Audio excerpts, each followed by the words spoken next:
स्वागत आपका, मैं हूं आपके साथ मनुरा सक्सेना। भारत में पूरे साल त्योहार मनाए जाते हैं, लेकिन अगस्त का महीना कुछ खास होता है और ऐसा होता है जिसमें सबसे ज्यादा पर्व मनाए जाते हैं।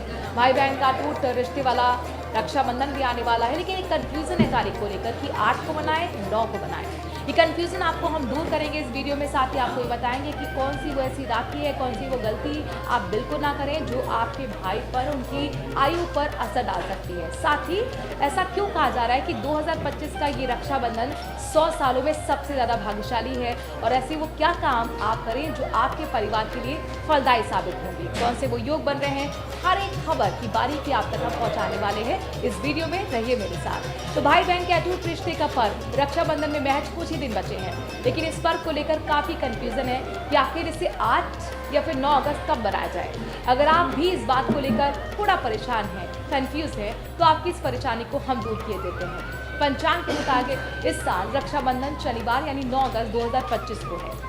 इस वर्ष पूर्णिमा तिथि को शुरुआत 8 अगस्त को दोपहर 2:12 पर होगी और समाप्त 9 अगस्त को दोपहर 1:24 पर होगी। रक्षाबंधन बनाने का जो शुभ समय है वो जान लीजिए। 9 अगस्त को राखी बांधने का शुभ मुहूर्त सुबह 5:47 से दोपहर 1:24 तक रहेगा। इस साल रक्षाबंधन प्यार, हंसी और एक वचन के साथ मनाया जाने वाला त्योहार हर बार की तरह मनाया जाने वाला है। भाई अपनी बहनों की रक्षा का वचन लेते हैं और बहनें अपने भाइयों के दीर्घ और समृद्ध जीवन की प्रार्थना करती हैं। लेकिन इस साल कुछ ऐसा असाधारण होगा जो इस त्योहार को और भी खास बना देगा। एक खगोलीय योग जो कि 95 साल बाद हो गया है। और आइए जानते हैं कि इस साल का रक्षाबंधन क्यों कॉस्मिक समृद्धि और आध्यात्मिक शक्ति का वादा करता है। आप अपने परिवार के लिए इसका लाभ कैसे उठा सकते हैं। 9 अगस्त 2025 को रक्षाबंधन बनने का सबसे शुभ मुहूर्त जो है वो बताया जा रहा है 5:21 सुबह का है और दोपहर 1:24 तक ये शुभ मुहूर्त रहने वाला है। इस अवधि में बहनें रक्षा सूत्र बांधने का कर्म संपन्न करेंगी। दोपहर 1:24 के बाद भाद्रपद माह प्रारंभ हो जाता है, जो रक्षाबंधन के लिए कम शुभ माना जाता है। 9 अगस्त 2025 को सौभाग्य योग और सर्वार्थ सिद्धि योग एक साथ श्रवण नक्षत्र के दौरान बन रहे हैं। ऐसा योग करीब 95 साल में एक बार ही बनता है।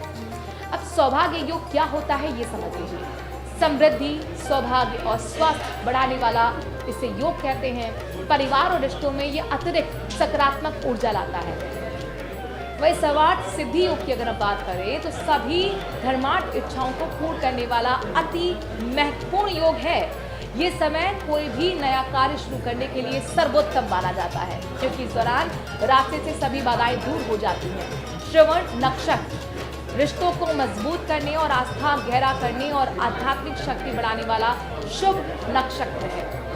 इन सबका संगम रक्षाबंधन के इस आयोजन को एक अनोखा और कॉस्मिक जैकपॉट बना देता है। जब एक साल में पूरे सितारे भी अपनी रक्षा और समृद्धि के लिए साथ खड़े हों तो इस पवित्र रस्म का महत्व और भी बढ़ जाता है। 2025 का रक्षाबंधन भाई बहन दोनों के लिए सुरक्षा भरने के साथ साथ दुर्लभ सहयोग, सफलता और आध्यात्मिक उन्नति का अवसर भी लेकर आ रहा है।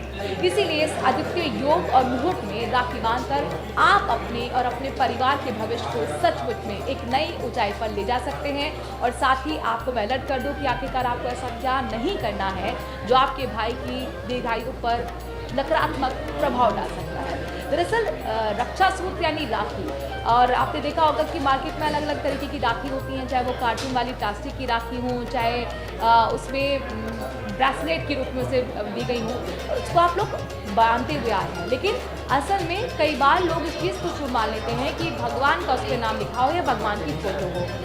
वो आस्था दिखाने का आपका अपना तरीका हो सकता है, लेकिन जो एक्सपर्ट हैं इस फील्ड के, यानी कि जो पंडित हैं, उनका साफ तौर पर कहना है कि कई बार जब आप इसे बांध देते हैं और जब रक्षाबंधन गुजर जाता है तो दिनों बाद उस राखी को ऐसे खोल के कहीं भी रख दिया जाता है, तो ऐसे में जो फोटो है भगवान की, जो नाम है, वो कूड़े में चला जाता है। और इससे सही मायने में जो हमारे भगवान हैं जिनको हम पूजते हैं, उनका एक तरीके से अपमान होता है, जिसका असर नकारात्मक तौर पर पड़ सकता है, नकारात्मक ऊर्जा आ सकती है। और इसीलिए आप महत्वपूर्ण होगा, ये होगा, ज़रूरी होगा कि आप इस तरीके की राखी, यानी कि भगवान का नाम अगर लिखा हो या भगवान की फोटो वाली राखी लेने से बचें।